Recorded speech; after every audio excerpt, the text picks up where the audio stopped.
Sir Pratap Sarnaik से मिलने आया। आपने एक लेटर भी दिया, उनसे मांग की है, क्या करें? महाराष्ट्र में सरकार की तरफ से इस प्रकार का आदेश जारी किया गया है कि मुंबई और एमएमआर रीजन में जितने भी ऑटो चालक टैक्सी चालक हैं उनको मराठी भाषा का एक बेसिक बुनियादी ज्ञान होना चाहिए। इस पर किसी को ऐतराज नहीं होना चाहिए क्योंकि मुंबई में महाराष्ट्र में मराठी भाषा का सम्मान होना चाहिए और महाराष्ट्र में रहने वाले सभी लोगों को मराठी भाषा की एक बेसिक समझ हो। यह शिवसेना के प्रारंभ से भूमिका रही है। इसी विषय को 1 मई से लागू करना चाहते थे। हमने निवेदन किया था कि भाई इसको सब सारे चालकों को मराठी सीखने का थोड़ा मौका दीजिए और लगभग 3.5 महीने के अंदर मुंबई के एमएमआर रीजन के ऑटो चालकों ने एक जबरदस्त प्रतिसाद दिया और 85% से ज्यादा ऑटो चालकों ने मराठी का बेसिक ज्ञान अर्जित कर लिया। उनको संभवतः प्रमाण पत्र भी मिल गया।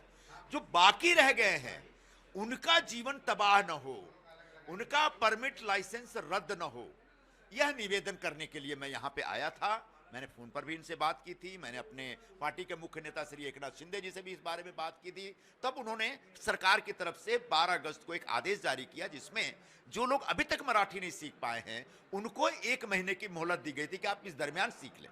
अब ये 1 महीने की मोहलत में यानी 15 अगस्त के बाद से लेकर अब तक ऑटो चालकों को आरटीओ वाले परेशान कर रहे हैं, हैरान कर रहे हैं। उनके परमिट लाइसेंस बैज रद्द कर रहे हैं, जब्त कर रहे हैं, उन पर फाइन मार रहे हैं। यह शिकायत लेकर आज मैं मंत्री महोदय के समक्ष आया था। वो भी चौंक गए जान करके। मैंने कहा आप मंत्रालय में बैठे लेकिन फील्ड की हकीकत, जो जमीनी हकीकत कुछ और है। तो उन्होंने कहा है कि आदेश का, सरकार के आदेश का उल्लंघन अगर कोई अधिकारी करता है तो उसके खिलाफ कार्रवाई की जाएगी और आने वाले इस 1 महीने में किसी ऑटो चालक को कोई फाइन नहीं मारेगा और कोई भी उसका परमिट या लाइसेंस रद्द नहीं करेगा। हाँ, उसको अगर मराठी ज्ञान नहीं है तो उनको एक नोटिस दी जाएगी और उनको कहा जाएगा कि आने वाले 1 महीने में आप सीख लें। Sir transport minister Pratap Sarnaik ने कहा कि कुछ वीडियोज आए हैं जिसमें ट्रेन में रिक्शा डाला जा रहा है। ये भी कहा कि कुछ लोग जानबूझ के दादागिरी कर रहे हैं कि मराठी नहीं बोलेंगे। कांदीवली में भी इस तरह से हुआ तो बोले वो बर्दाश्त नहीं होगा, कानून के दायरे में रह के आप। जानबूझ के जो विरोधी पक्ष के लोग हैं वो इस प्रकार की हरकत करेंगे सरकार को बदनाम करने के लिए। सरकार एक अच्छी नीयत से, अच्छी भावना के साथ मराठी भाषा के प्रचार प्रसार के संदर्भ में काम कर रही है। इसका उद्देश्य किसी की रोजी रोटी छीनना या किसी के जीवन को तबाह करना नहीं है। इसका उद्देश्य महज इतना है कि मराठी भाषा की अस्मिता का सम्मान होना चाहिए। और मुझे लगता है महाराष्ट्र में हम जितने भी लोग गैर मराठी भाषी लोग रहते हैं, हम लोग मराठी भाषा का सम्मान करने वाले लोग हैं। हाँ, इसमें अगर कोई जोर जबरदस्ती करता है कि कुछ भी कर लो, हम नहीं बोलेंगे, तो मैं भी उसके खिलाफ हूं। रह गई बात संवैधानिक व्यवस्था की, तो मोटर व्हीकल एक्ट में वर्षों पहले से ये एक प्रावधान है कि अगर कोई भी व्यक्ति पब्लिक ट्रांसपोर्ट के लिए लाइसेंस लेता, परमिट लेता है तो उसको स्थानीय भाषा की समझ होनी चाहिए। यह प्रावधान तमिलनाडु में भी लागू है, बंगाल में भी लागू है, असम में भी लागू है, महाराष्ट्र में भी लागू है। और इसी प्रावधान का सूत्र पकड़ करके सरकार ने यह नया आदेश जारी किया। इस आदेश की ज्यादती ना हो, किसी की रोजी रोटी ना छीनी जाए, इसकी चिंता मुझे है और इसके लिए समय समय पर मैं सरकार में बात करता रहता हूं। आज भी इसीलिए आया था। अखिलेश यादव ने ट्वीट करके कहा कि जो नेता हैं महाराष्ट्र मुंबई के वो ठंडे पड़ गए हैं। जो उत्तर भारतीय नेता हैं उनके ऊपर सवाल उठाया और बोला ये असंवैधानिक है जिस तरह से जबरदस्ती मराठी अखिलेश यादव जी को मैं समझाना चाहूंगा कि जो मुंबई में उत्तर भारतीय लोग रहते हैं, यूपी बिहार के लोग रहते हैं, उनके साथ जुड़ करके हम खूब दिन रात काम करते हैं। हम जिंदा हैं, मरे नहीं हैं। आपको अगर चिंता करनी है तो यूपी में जो आपके लोग रहते हैं उनकी चिंता करिए। यहाँ के लोगों की चिंता हम करते हैं और इनके लिए हमेशा लड़ाई लड़ते हैं और इनको न्याय भी दिलाते हैं। रह गई बात संवैधानिकता की, तो निश्चित तौर पर मोटर व्हीकल एक्ट का जो प्रावधान है उसको पहले पढ़ लिया जाए।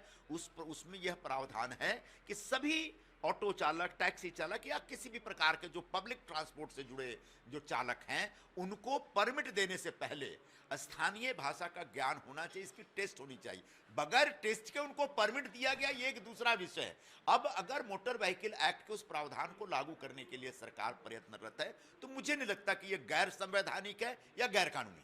सर मुख्यमंत्री देवेंद्र फडणवीस की तरफ से बयान आया, स्मृति ईरानी की तरफ से बयान आया कि राहुल गांधी छात्रों के गूंज का प्रोग्राम लेते हैं, महिलाओं से बात करते हैं, लेकिन दूसरी तरफ वुमेन्स रिजर्वेशन बिल को अपोज करते हैं।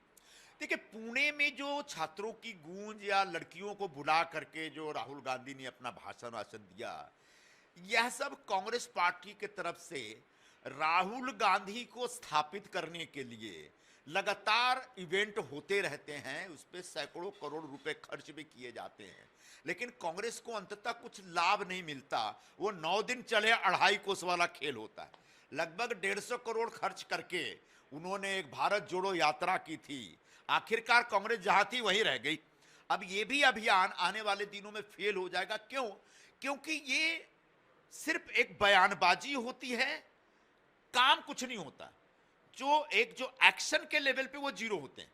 अगर लड़कियों को आगे लाना है, अगर महिलाओं को सक्षम करना है, अगर विमेन एम्पावरमेंट के आप पक्ष में हैं, तो पार्लियामेंट में विमेन रिजर्वेशन का कानून विधेयक लेकर के परिसीमन बिल के साथ सरकार आई, आप उसको गिरा करके जोरदार ताली बजा रहे थे।